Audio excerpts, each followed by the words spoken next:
In the 1980s, one of Ronald Reagan's top advisors was a guy by the name of Michael Deaver. And I was in DC, and I could have gotten a meeting with Michael Deaver. It would have been fine. It wouldn't have been a problem. And it probably would have been 5 minutes long with a very tight agenda, considering his position at the time, which was height of power in the Reagan administration. How did I get there? How did I get there? I did not take the meeting. I did not take the meeting because my friend Michelle said, "Why do you want this meeting?" And I told her, and she said, "Here's what you need to do to be prepared." And I said, "I don't think this is a good idea because it's a waste of his time and it's a waste of my time too." Now, did I do this through family connections? No. Did I do this because I'm brilliant and I got some special prize at Yale or Harvard or wherever? No. Did I do this because I'm special? No. I'm good at networking naturally, but more than that, I had courage and I went after what I wanted. And I wanted a meeting with Michael Deaver, and I could get one. And I met with a lot of people like that when I was a dumbass in DC, trying to figure out how to succeed in DC. And the power of private and networking groups is really important. And to be able to get into whatever room you want becomes really important. But it's important to know who you are and why you want to be there because they want to know too, because they're busy, that they want to help. That's what I learned. They did want to help me, but I wasn't prepared. And here's why. It's a hierarchy problem. Could I have succeeded in DC in the 80s? Yes. Yes, I would have succeeded. I wasn't credentialed. That's why it didn't work. And I didn't understand that at the time. Bob Beckel told me, and he doesn't remember. Bob Beckel was Walter Mondale's campaign manager, and he was in charge of the Democrats softball game, Democrats against Republicans. And I had new people who knew him, and they said, "You should ask Bob." And I did. He wouldn't remember this because, people like Bob Beckel, people go up and ask, he's on TV, and, people ask people like this all the time, and they're not prepared. I was prepared. And I said, "What do I have to do to make it in DC?" I think I just buttonholed him at the softball. I don't remember the details. Or one of my friends that I'd met when I was networking in DC when I was at GW. Um, I barely graduated. It's like, and I don't have the family connections, so I had to bust my ass to make it in DC, and that's what I wanted to do. And he's like, "Get a degree, get the right degree." And he's irritated. He's like busy. He's like coaching the baseball game, softball game. He's like, I'm like, "But I have a fucking, I went to GW." No, that's not the right degree. A BA from GW with a mediocre grade point average and having gone to 4 colleges, one a junior college, one a state school, commuter school in Chicago, and then somehow ending up in Paris at an elite kids, rich kids school, American College in Paris. It's called the American, I forget. It was called ACP, École Américaine à Paris, rich kid school. The tuition was less than GW. GW was cheap back then because no one wanted to go there except me. Um, and and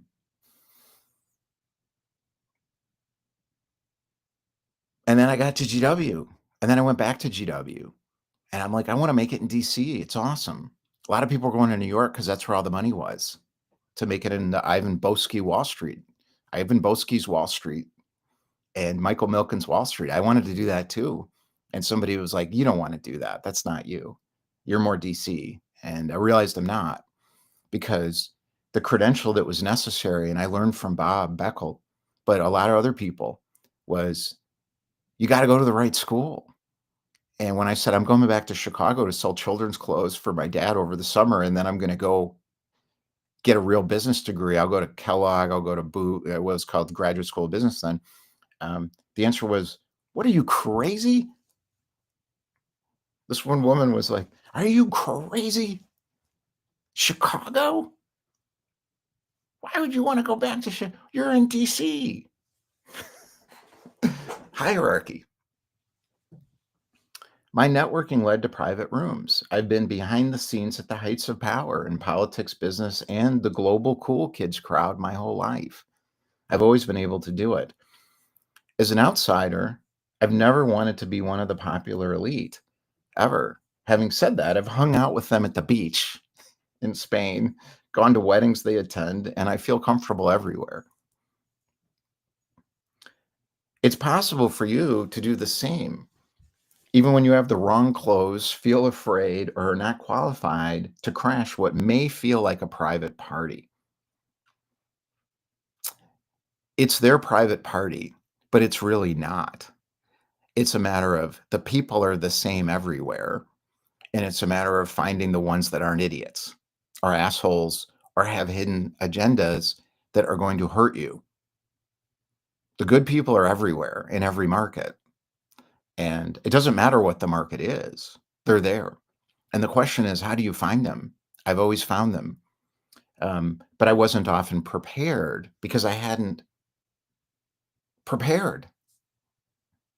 What I did was I finished. And that's the key. It's called failing forward into success. I failed forward into success.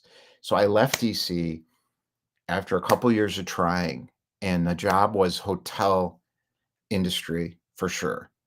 I worked at my favorite job in DC. Everything I did, all the people I talked to, I applied to get to the CIA through the State Department. I applied to SAIS, School of Advanced International Studies. I applied to INSEAD in Paris. I applied to go to Thunderbird in Arizona, all of it. I interviewed for a job, a lot, working for a lobbying company. Basically, all you do is you run the contract around the Navy. And the guy's like, "Do you know anything about hunting and fishing?" He said, "That'll be helpful." Like, I'm the wrong guy for you. I almost joined the Navy, the reserves. I lived in a house with a guy who was in the naval. He's like, he said, "It's great. You run around, you salute all the time, and they send you all over." Like, that's not going to work for me either. Too much saluting of authority. It's not going to happen. I'm going to talk back at some point, and I'm going to get in trouble. Bad fit. Wasn't prepared because that wasn't the game. My game was in Chicago, selling children's clothes for 7 years. And coming into this mom and pop business that was like almost dying. It could have died. It was hard to. It could have gone either way. It was either going to settle into. It was in transition. So this is my dad's business. My dad, my grandfather bought a little distribution business, probably for like 10 grand years ago in 60s, and the business was going through transitions and changes, and it was in trouble in a way. Not in. It could have gone either way. It was in transition. So you could see in the business, in the product lines, they didn't own their own product. That was the issue with that business. They had a distribution relationship with manufacturers of children's clothes and children's products, and it had been all kinds of things, toys, rattles, and it even earlier. I asked my grandmother. She's like, "Well, we used to work for the nuns. We used to sell to the nuns. What? Ecclesiastical goods." This is like, it's just too hilarious. But that was my playground to learn business, and I did, and I succeeded, and I turned it into a real distribution company, and I did that through, wanting to do it, but I didn't think I wanted to. I didn't look like that as business to me was go to Kellogg or go to get a job in a business, and you rise up in their hierarchy. I did exactly the right thing. I failed forward into the next phase of learning to be an entrepreneur and an original one without taking money, bootstrapping. And part of that is business development, but it's also entrepreneur structures. So I didn't just go out and get all the new clients. I did more than that. I created the infrastructure for the business and the brand. That was the key to that business. And none of those businesses had a brand. The brand was the product lines. And I created a brand. So people were coming to see us. So it was the Calls Incorporated. I changed it to Call Group and started hiring people brought them into an infrastructure, and I created it on the fly using technology. And at that time, it was Microsoft and PCs. And without that and the relational database, I wouldn't have been able to do it. But it was brutal to figure out the technology. And part of being in the private rooms as an outsider, which is what I was, because there were inside games going on all over the place. And I heard about them and I saw them. So the money at that time was in the insider games, and that's New York. So the power was in New York, not Chicago. I shifted the power center in a tiny little niche to Chicago, where we, meaning my family now and me at the head of this, not in charge of the money, but in charge of the vision, executing on the vision and trending into the market where it was going and bringing the right product lines, the right people, the right infrastructure, the right technology platforms, and utilizing the skills, in this case, of my dad, who was great with money and practically commonsensical with everything and didn't have a big ego about the business. He didn't really care. As long as he didn't have to do a lot of stuff and deal with people he didn't like, he was perfectly happy to let me do whatever I needed to do, as long as I didn't take 20 years to make money, like some of these tech companies. And my mother was very good at working with certain types of customers, as long as it was a predictable, repeatable kind of pattern. So I had good infrastructure and resources to start, and there was money there. It wasn't a ton, but I was able to make, I think he paid me 3 grand a month. So I was able to, and I lived for, my rent was $600. So I'm rich. Hard. So when I did hard, it felt good. When I told myself what I was doing wasn't what I should be doing, because I should be in a hierarchy somewhere, I felt bad about myself, because I was the only person I knew who was doing this that I related to. There were other kids working for their dads, but I didn't relate to any of them. And where do they end up when the businesses collapse? Because they all did. All these businesses collapsed with change. And my parents' business probably would have collapsed a lot earlier if I hadn't gone into it, and wouldn't have made the money it made. I know it would have collapsed, because a lot of them did.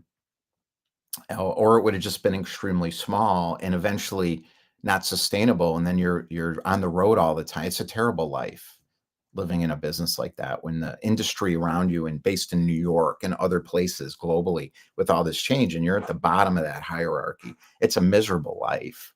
That's what I saw everywhere I looked. And I was like, nah, it's not what I want. I'm going to be at the top of this, but not the top of that hierarchy, because I don't give a shit about children's clothing industry.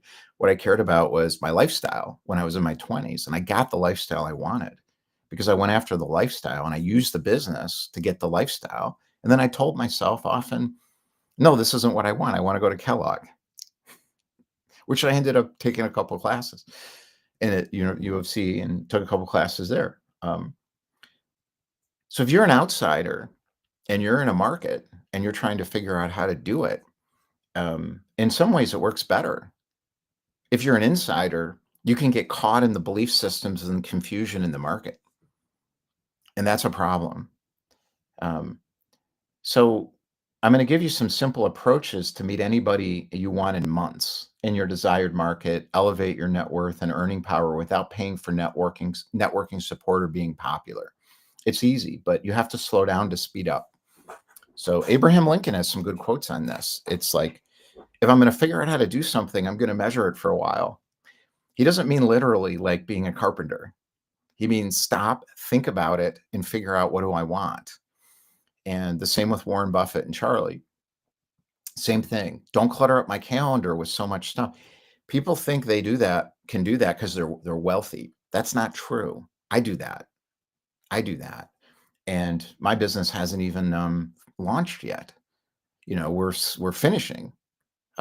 So yeah, money's tight, but my costs are so low that I can handle it. Now, my personal life costs not so low, because I decided not to downsize again, because I've been through so many transitions, and I'm like, I'm not selling my house, and I'm not leaving this neighborhood. I'm not going to do it. The United States is overpriced, and where I live is overpriced, but it's worth it for me and my family because of the community. That's why we're here. Definitely not the weather. But there's other components about the community, which is a lot of the intelligence and the creative energy from the city of Chicago has moved up to where I live, Skokie, Evanston area. A lot of the stupid too, but a lot of the smart. And then west of where I live, a lot of immigrants, smart.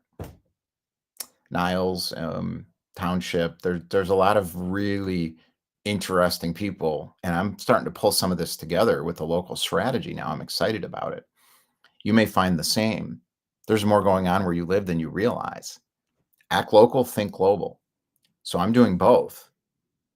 I went to my first local networking event in a long time, and there was a guy there, and he had me in his phone from like 2008, and I was like, I don't even remember.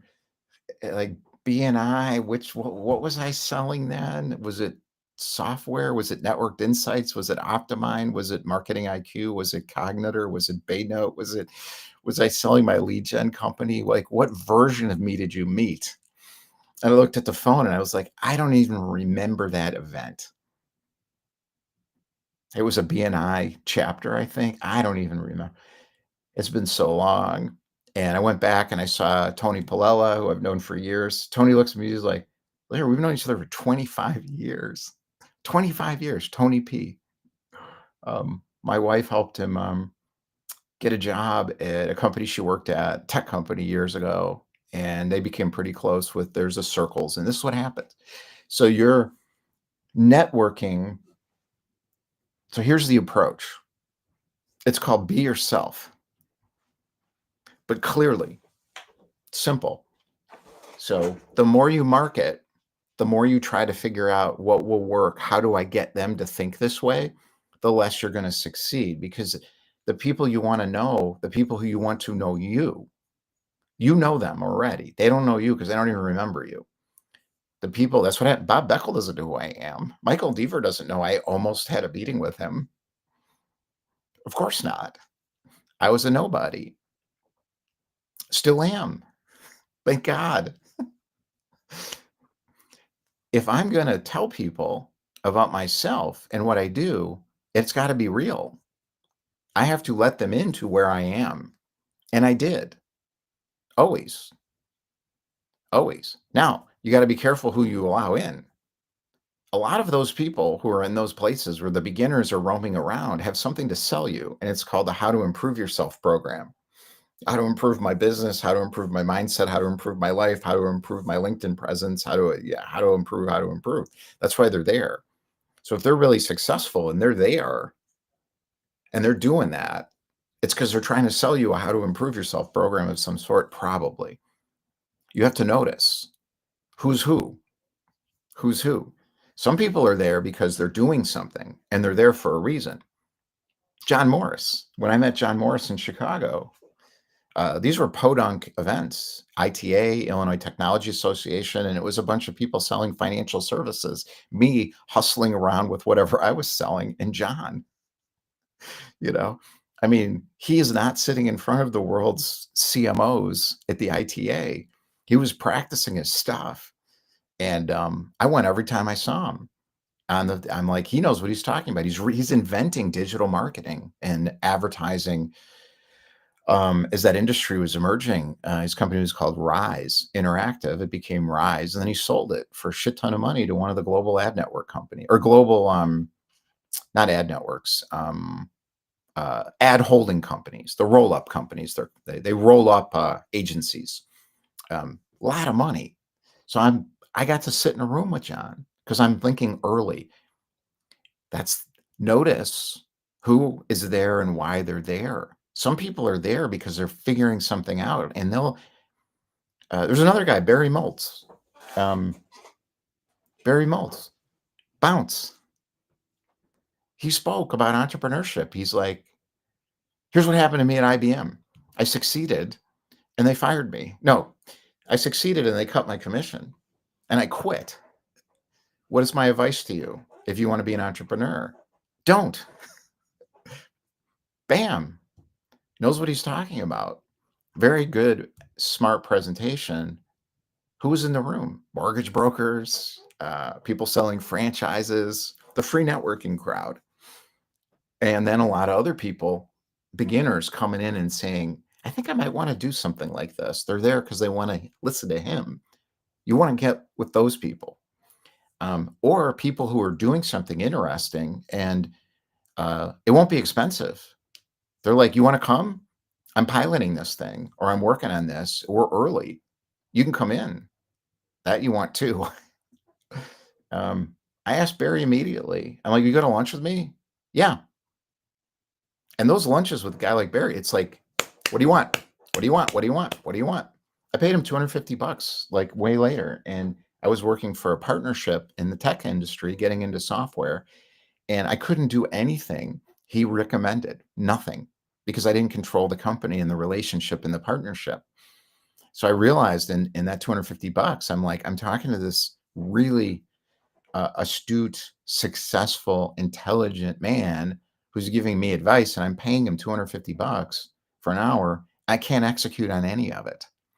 So I had to move out of that business, but it was the first one. And it got me into the industry, the software industry, marketing and intelligence industry, social data industry. Um,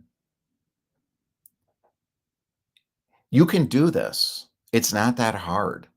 It's about courage. It's about knowing yourself, and it's about knowing why you're there and why other people are there. And there's not very many reasons. If you go to a free or low cost networking event, the people who are there want clients, most of them, or they're beginners and they want to know how to get clients, or they are there because they know somebody involved in it and they got a massive network and success. And you got to be careful how you approach people like this. And it's because everyone wants something from them. And the way I approach people like this is I tell them what I'm doing and what I want. Not back then. I had an agenda. So I'm pitching you all the time. I'm always angling. How can I get you to buy this thing? Always. I never didn't do that. That is a short-sighted way of being in a marketplace.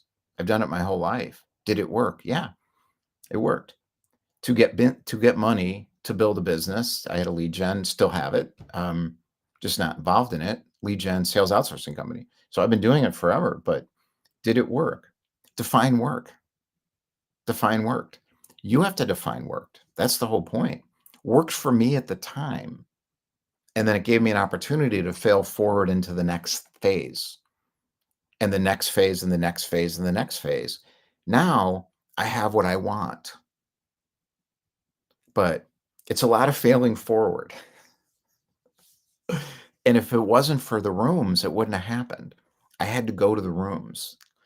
I had to go to the rooms. Get out though, when it's time, when there's no reason for you to be in there anymore. All you are is you're a potential customer for someone selling a how to improve yourself something, a beginner. And unless you have a reason, get out. However, you can meet your people there quick. So part of it's experimentation of figuring out what's my market? Why am I here? What do I want? What product do I want to be developing? This is transition stuff. This is testing for pilots, betas, and market testing. If you've already been incredibly successful, you can still do it. Just know what you're doing and why you're there. If you want to give back in a market, you can do it too. Those people are there. A lot of them need help. Um, but but when you get into this low cost, no cost stuff, this is the dynamic of what fills the room. And the people who are there for a really long time are the ones who want comfort. They want to feel comfortable. They want to feel safe. They want to feel part of. And that can be really dangerous in these events. Usually, the people who succeed stop going. And that's the biggest problem for me with networking is It's not what it's supposed to be, the old world. And we can bring this back right now. And my vision personally and what I'm doing, I do, I don't just talk, I do what I'm talking about. And for me personally, this idea of local network, the power of private and networking groups. Private groups and networking groups, both are important and they can intersect. The key is the hierarchy problem and eliminating it. Why this pisses me off? Why are the best groups inaccessible to the people who need them the most? Why? Why is the $100,000 mastermind room inaccessible to the person who's homeless or not homeless, but struggling, or the person who's got 300 grand left and saying, oh my God, I'm running out of money. I've already spent $1 million. Why are those inner secret sanctums off limits? That's a problem. Why is the free stuff where those people are ending up? Because they're out there desperately trying to get clients for that business because they need money coming in. That's a bad model. So the current model we have, from my perspective, is broken. And as I publish more on flexible founder mode, we're finishing up the graphic to make this easier to explain and for other people to understand, helping you figure out your entry point into the flexible founder mode approaches is going to be really useful because it'll be possible for you to evolve your own local networking as well as globally connecting through that. And there's a very simple concept to do this, and I just call it shared desire. So, why is Discord so successful versus other things? Why is Discord, how is Discord different from, for example, school? Though everybody's talking about school right now, um, as opposed to Discord, which is an incredible platform. Why? Because it was for gamers. What are gamers? They're addicted to gaming. They're addicted to games. That's all they do. So the gamer can't wait to go in Discord and do their gaming thing with their friends.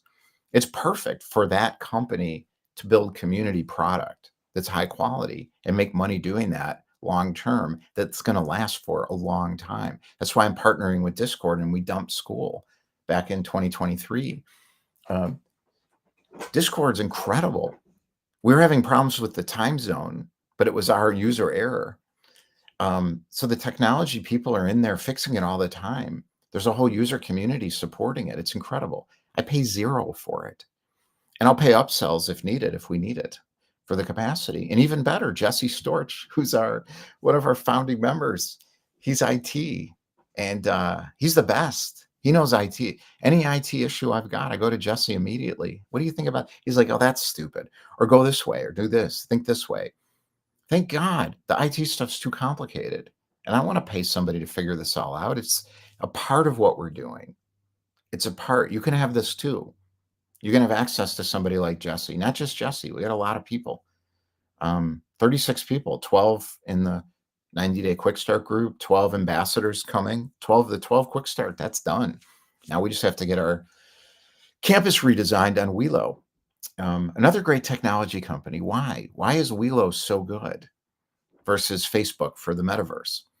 It's because they care about community a lot. They care about, it's a virtual co-working space in the cloud, not the cloud, it's the wrong word. It feels like being in a co-working space, not in a Zoom square. Zoom was great. Welo's better. Now, a lot of people are going to stay on Zoom. I get it. So they have integrations with Zoom. They're doing integration with Google. They're doing integrations with Microsoft. They have to do that. It's important. For me, no, I'm good. Let's go to what's next. My campus version wasn't designed right. We weren't ready to design it right. Now we're designing it right. It's going to be cool because it's going to feel like you're being a virtual global workspace. I've been in like probably 8 co-working spaces, and the best ones were all the same. They cared about the people in the co-working space. There's one downtown now in Chicago. I was there with Brian Stratton's event. and I should remember that. I can't remember the name. But it's in the Aon building, which should be called the Amoco building or the Standard Oil building. Sorry, screw you, Aon, but whatever. So Aon, the Aon building, has an incredible co-working space in it. Why? I met the general manager. He gets it. I was at Industrious in Evanston, Davis Street, incredible co-working space, gets it. I walked into a WeWork in the merch, I think it was the apparel center, and I'm like, this sucks. Hopefully I made